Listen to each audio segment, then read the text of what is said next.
Good morning, good afternoon, and good evening. Jai Shri Ram. It's Fozzie here.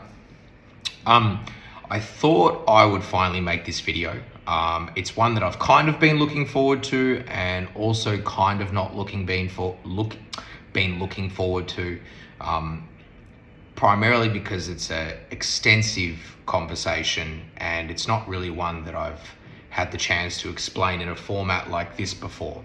I've had a lot of DMs over the last 6 months, somewhere in the ballpark of around 60 people. And that's not including people that have just asked me this question on Twitter Spaces before, about the nature of how come I adopted Hinduism and how I ended up in India. So I'll try my best to sort of explain that in this video. I do apologize to some of my Indian followers. I understand English is a difficult language to interact with, let alone Australian English. So I do apologize for my accent, but I'll do my best to accentuate my words correctly. So to give a bit of backstory and a little bit of context, I was baptized Roman Catholic. I went to an all-boys Catholic college. And I spent my sort of upbringing kind of intertwined in Christianity in ways, shapes and forms.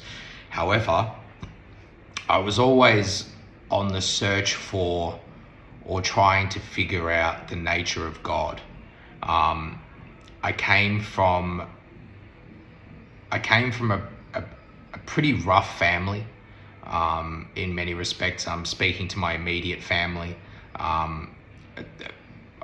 I was entrenched from a very young age in crime, drugs, gangs,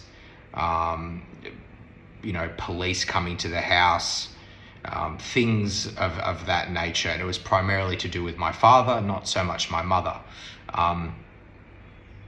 So my mum left when I was about 7 years old. Left with me and my younger brother, and disconnected the families essentially, because my father, for lack of a better term, had gone off the deep end, meaning matlab that he chose a specific path that detached himself from his children, and the mother of his children. So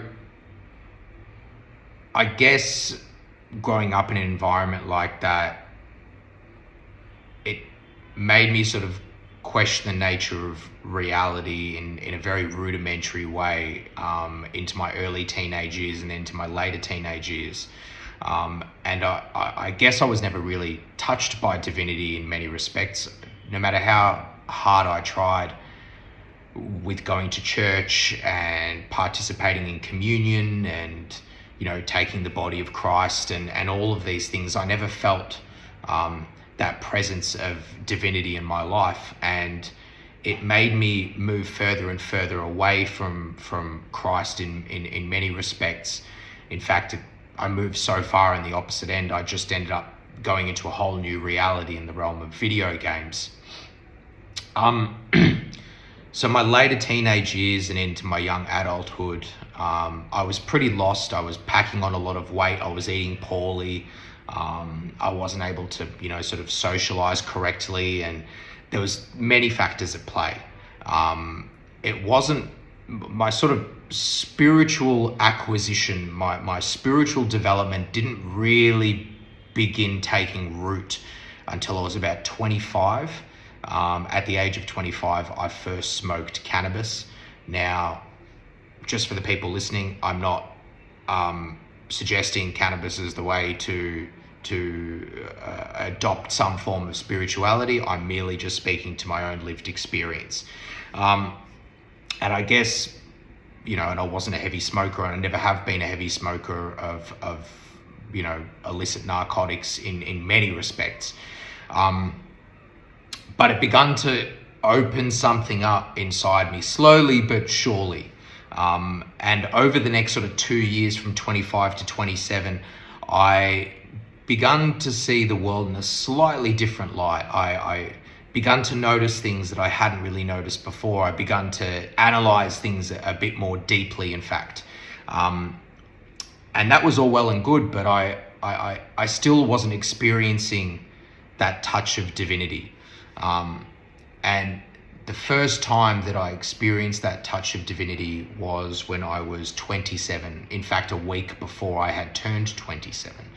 I was given 1 gram of psilocybin cubensis or psilocybe australis, which is a psychedelic mushroom. It's a low dosage comparative to the dosages you can experience or the dosages you can take. But what it did for me is it sort of opened me up into a realm of unknown, and I begun to experience some form of feeling of myself within the universe in a way that I could never describe prior to this. And it's a question that I still wrestle in some way, shape or form till this day. But it essentially got those divinity juices flowing. And I'd done mushrooms a bunch of more times post that first interaction. And, I've had an experience where I've basically had an exorcism in front of 3 friends of mine, and they bore witness to this. I blacked out for maybe like 30 minutes. My friend Alex, he had said to me, he's like, Fozzie, he's like, you were doing like reverse handstands, like you were stretching up, you were like the exorcism of Emily Rose, and you were mumbling things, and we didn't know what was happening, and the room went really cold, and it went cold for maybe like 10 minutes, and we were freaking out, and I had no recollection of it whatsoever. But I know the experiences that I had post that event was very, very fruitful, in fact. But after I started taking mushrooms, I started looking at myself introspectively, and I started fixing my own problems. I basically cut video games cold turkey. I'd stopped eating processed food. I cut out sugar, like carbohydrates and sugar, cold turkey. And in 18 months, I went from 198 kilograms to 95 kilograms.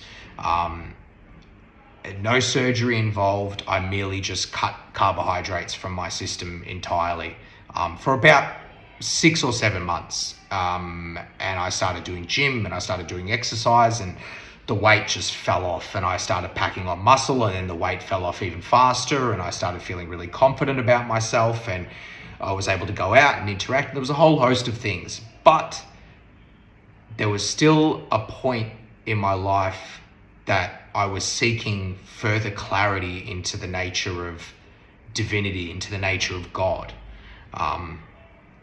And it wasn't until last year, in fact, and bear in mind, a few things had sort of transpired in my life from sort of 27 to, what am I now, 34. So actually the year before, so 32, I think I was. No, I apologize. It definitely was last year. I was 33. So somewhere around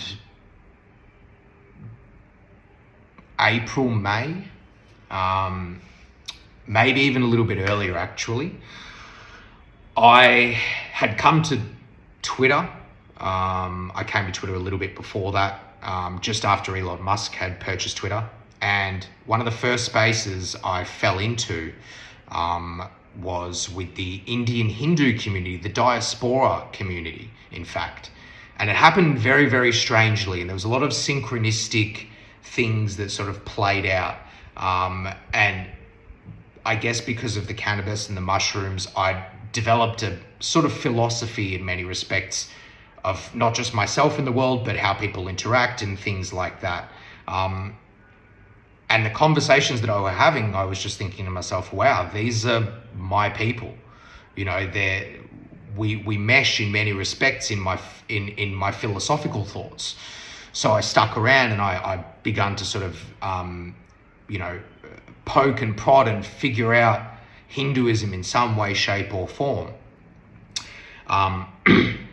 And then shortly thereafter, I met a friend who I'm now very, very good friends with here in India. And him and I began to talk on a much deeper level, on an esoteric level behind the scenes. This is behind Twitter. This is in our own personal lives. And I was explaining to him that I had issues at home with the energy in the house. And by this stage, I'd become a bit sensitive to the energies in the house. And I think psilocybin mushrooms sort of opened me up to that. But I was having electrical problems.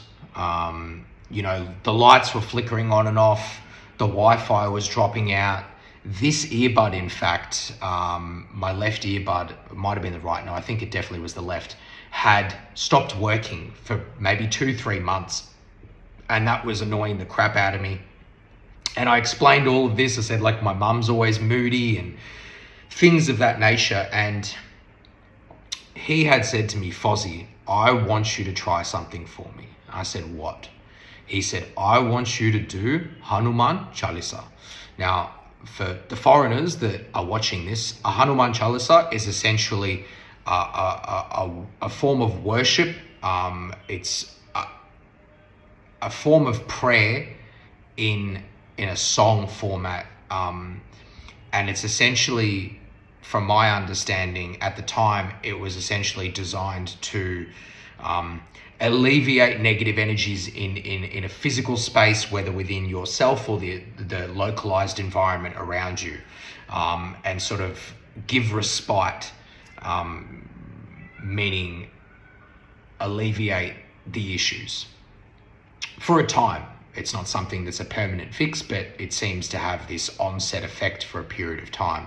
So he ran me through how to do it. He sent me a YouTube video that's essentially just a song with lyrics, and I took it very seriously. I had a bowl. I used a cotton bud. I went and bought some ghee, clarified butter, and I lit the wick, and I sat there and I played the music. I didn't know what was being said, but I played it, and I just put myself into a sort of meditative state as best as I could. I didn't do this in the morning. I did this in the evening, and what had happened the next day had blown my fucking mind. The electrical problems in the house had resolved. My right earbud had all of a sudden started working after 3 months, and I was shocked, and that was the first sign. And bear in mind, the energy in the house had also resolved itself. My mum's mood had alleviated. My brother was feeling better. And I couldn't explain these things to them. I still couldn't even explain this to my Western friends, because it's hard to sort of conceptualize. It was hard for me to conceptualize at the time. But I knew something had shifted, not just within me, but also the physical space. And I just decided to keep on doing it. So I did it maybe 4 or 5 times a week for the next 2 months. And then a couple of months later, I had my first spiritual experience that didn't involve substances. And it was the prime event to why I came to India. So to give a little bit more context and a little bit more backstory, I used to suffer from night terrors, quite significantly, in fact, for many years. I never really spoke about them a lot with people, because the experiences that I had were somewhat demonic in many respects. I would have experiences where the room would get cold, like I mentioned before about my experience on mushrooms. I'd have this feeling of pressure pushing down on my chest, and that was just 2 instances. There was other things like, there would be voices and very strange, obscure things, but it made me struggle to sleep, essentially. And this went on for many, many years. But this particular night, the same onset effect had happened. However, it was unlike anything I've experienced before. It was an experience of bliss, an experience of peace, an experience unlike anything else I had ever experienced before. So as I lay there in bed, all of a sudden the sleep paralysis kicked in. I started to see, and I know it's going to sound crazy to some people, and I totally understand that. It's not hard for me to digest it myself, but it's hard to accentuate it. It's hard to explain it. But I essentially saw a golden head. And this golden head was adorned with a very specific crown. And this crown almost resembled what you would see as like a South American step pyramid in many respects. Now, the face itself was not stable. The face was constantly spinning, and as it spun, there was different faces that were shooting in, and I was seeing different faces, and I don't know, there might have been 60 faces, 100 faces. I wasn't paying attention to the counting of it. But what I was feeling inside was a voice, and this voice was essentially explaining to me, and I'm paraphrasing obviously, but this voice had essentially explained to me that the next stage of your life is about to begin. Everything is going to be okay for yourself. Everything is going to be okay for your mum. Sorry. And things like that. And I ended up having one of the best sleeps I've had in a really long time. And I woke up the next day and I had got onto the phone with my friend in India, and we're on a WhatsApp call, and I told him what I experienced. And as he's sitting there, I can see his eyes popping out of his head. He looks to his left and he's shocked what I'm explaining to him and what he's directly looking at. And he pulls out a photo and he shows it on the camera, and I'll put a photo down here for you guys to see. Essentially what it's called is the Dashavatara, and it's an image that depicts Krishna with all the sorry with all the previous reincarnations of Vishnu behind him. And the crown was exactly the same. And I broke down in the best possible way. I started crying, and we both laughed, and I cried, and I knew after he'd shown me that image, I knew then and there that was the point that I decided, right, I need to come to India. I need to come to Bharat. So I booked a one-way ticket, and and I took off to India maybe 4 months later. I landed in October last year. And yeah, there's been a whole host of experiences I've had from the moment I landed. I'm realizing this video is creeping up to the 20-minute mark now. Sorry, I'm bloody tearing up all over the place. So I'm gonna finish up this video, but I'll make some videos to follow this one to sort of give a description or an understanding of my journey so far. The experience previously and up to where I am now. I hope you guys enjoyed.